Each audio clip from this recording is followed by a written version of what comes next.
I went to the University of Toronto as an undergraduate. I don't really feel that science and biology were the most important tools that I learned as an undergrad that I carry forward into my adult life. Really, it was how to navigate the very busy life in Toronto, the very big network of people at the university. Not everybody has a linear path. I did a bachelor's degree, graduated into a recession, a master's degree, graduated into a recession a second time, ran my own consulting company. All the experiences that I've had along the way have helped shape me and help me do my job better. The Joe and Kara Finley Center, they are one of the biggest supporters that we have in terms of our head and neck cancer research program.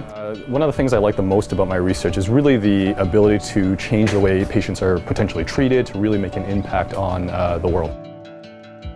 My grandparents owned a farm, and they had beautiful flowers and plants that were growing there in tropical paradise, obviously. And I always was fascinated by how plants grew and how they looked all so different. So I think that's kind of what started my appreciation of the natural world.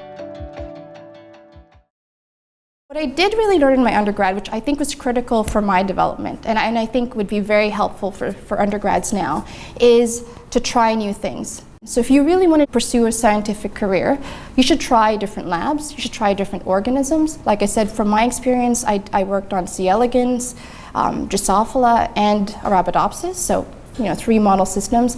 And you have to try to find different approaches that you might like, biochemistry, molecular biology, genetics, whatever. Try the techniques as much as you can. One of the skills I think that you develop as an undergrad is learning to network with people.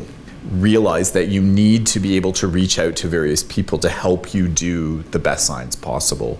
You don't do science alone in a little lab like a lot of people might think. You actually need, especially as techniques and tools in science evolve, you need to work in a very collaborative fashion, and that it's really developing networks and social skills to be able to do that that's, I think, very critical and something that I still use today. I think the most challenging thing about studying life sciences is that it encompasses a lot of different skills. I mean, you have to be able to learn and adapt and apply lecture material, learn and apply textbook material. You have to gain a number of different practical laboratory skills. You have to write well, say for grants, for lab reports, and you also have to be able to present quite well through oral presentations and poster presentations. I think that one of the most important skills to develop as an undergrad is the ability to handle rejection and take disappointment in stride and use it as an opportunity to evaluate yourself and get better. Oh, well, and then what's up for the summer? In terms of discovering a suitable career path, my main advice is for undergrads to do what they're really interested in, what they're very passionate about. I know that seems kind of vague, and that's the advice I give my children, and they find it kind of frustrating too, but it really does work out.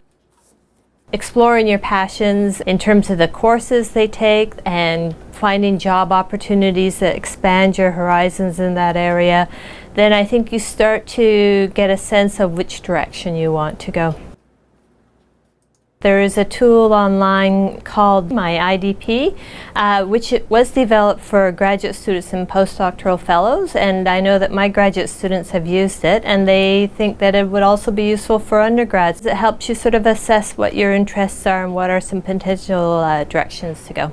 I think if you've always known what you want to do and you go for it with purpose, that's great. Certainly when I was an undergrad, I envied people like that because I was not like that at all. And I think many undergrads maybe have started out thinking they know what they want to do, but maybe, partway through first year, maybe in second year, they're no longer so sure. I think this is a really uncomfortable and stressful state to be in, but I think it's really normal. It's a sign that you're ready to push the boundaries of what you thought you wanted a university degree to be about and what you thought your future career might end up being.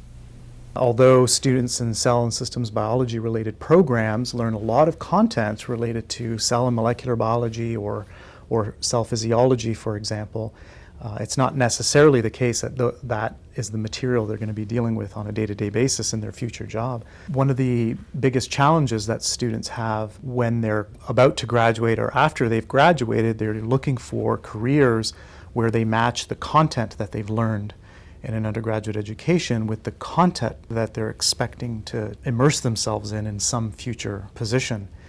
But students in our programs also learn about communicating the knowledge that they've learned. They learn about researching problems.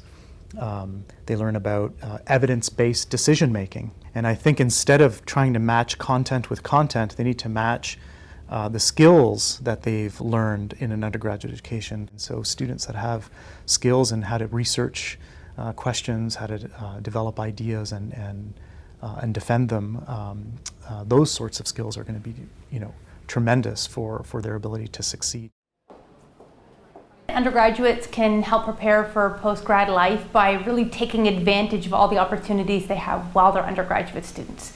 Go to your program office, your registrar's office, the Health and Wellness Center. Make the most of your time here and of those services. Participate in all the fantastic extracurricular opportunities that we have, because it gets them out of the classroom, but it also helps them to develop networks and contacts that they may use in their post-grad life. A good example is something like Brain Awareness Day at U of T. I've known students who've volunteered in that program and then actually secured positions in the parent organization of that group, or used their contacts to get interviews for post-grad job opportunities.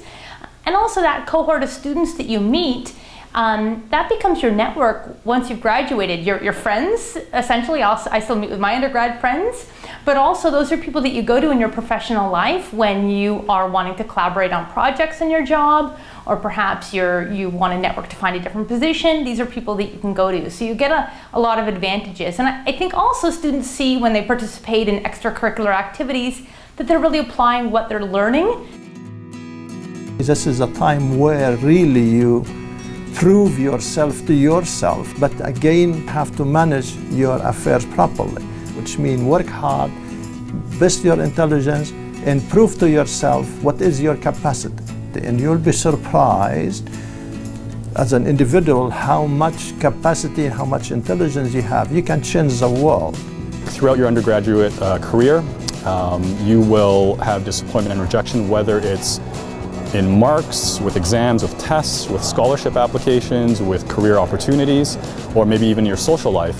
But I think it's very important not just to move beyond that and get over it very quickly, but to use it as an opportunity to improve and to get better and to move forward. I was always very interested in nature, and so as a young person, one example for me was trail riding on my bike and finding new trail systems. Just the discovery of a new trail system and then seeing what that opens up to in the future and finding all this interesting stuff afterwards. I find that that's very similar to scientific research. This is the place where new discoveries are made. Just the ability to study any idea that you want to. Why not just go for it, give it your all? The important thing is to kind of come up with goals and go after them and do the best you can, work hard, and don't be as afraid of failing, and just realize that you probably will have to change plans, adapt to things over time, and that's okay, and then that's normal, but you have to give it a shot.